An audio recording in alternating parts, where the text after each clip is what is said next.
Hello guys, welcome to my mini vlog. आम्ही चाललो होतो डोंबिवलीला आगरी महोत्सवला. भाई किती खुश आहे बघा. मस्त इथं व्लॉग पण काढत होता तो. आणि मग निघालो आम्ही सगळी. पोचलो डोंबिवलीला तर इकडे पार्किंगचा खूप इश्यू असते, तर आम्ही गाडी पार्क केली साईडला आणि मग निघालो ऑटो मध्ये. तर पोचलो इथे आम्ही पेंढरकर कॉलेजच्या समोरच मैदान आहे, तिथे होता आगरी महोत्सव. नेहमी दरवर्षी इथेच भरतो. तर हा महोत्सव चालू झालेला 12 डिसेंबर पासून ते 19 डिसेंबर पर्यंत. तर आम्ही गेलो होतो शेवटच्या दिवशी 19 डिसेंबरला सगळं संपल्यावर. आणि मग इथे आल्या आल्या पहिला मी गेली शॉपिंग करायला. मस्त खूप काही होतं तिथे, हेअर एक्सेसरीज, ज्वेलरी वगैरे सगळं काही होतंय. शूज, सँडल वगैरे सगळं काही मस्त इथे.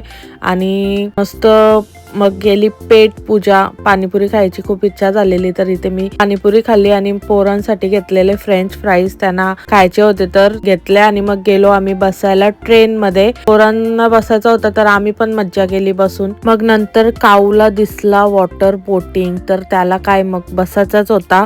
आम्हाला पहिला वाटला बसणार नाही, पण भाई बसला. काय डेअरिंग आहे. त्यांनी काय काय मस्ती केली फुल व्लॉग माझ्या युट्यूब चॅनलवर आहे, जाऊन बघा तुम्ही. आणि मग याला इथे गन शॉट खेळायचा होता, तर याला इथे खेळायला घेऊन आलेलं, तर हेच सगळे खेळत होते. आणि मग मी घेतलं थोडं शायनिंग मारायला, तर माझं तर एक पण लागला ना निशाण्यावर. आणि मला वाटलं का एक तरी लागेल, पण नाही. मग इथून घेतला थोडासा खायला पोरांना आणि मग निघालो बाहेर. तर याला जे वस्तू दिसत होतं ते पाहिजे म्हणजे पाहिजेत. जास्त काय नाही घेतला, कारण की तिथे सगळा डब्बलनी भाव असतो. आणि मग निघालो आणि डायरेक्ट आलो ढाब्यावर. एकविरा ढाब्यावर आम्ही थांबलो होतो जेवायला. तर असं काहीतरी आम्ही ऑर्डर केला होता. मस्त आम्ही जेवण करून घेतला आणि मग निघालो घरी जायला. भेटू नेक्स्ट व्हिडिओ मध्ये. बाय.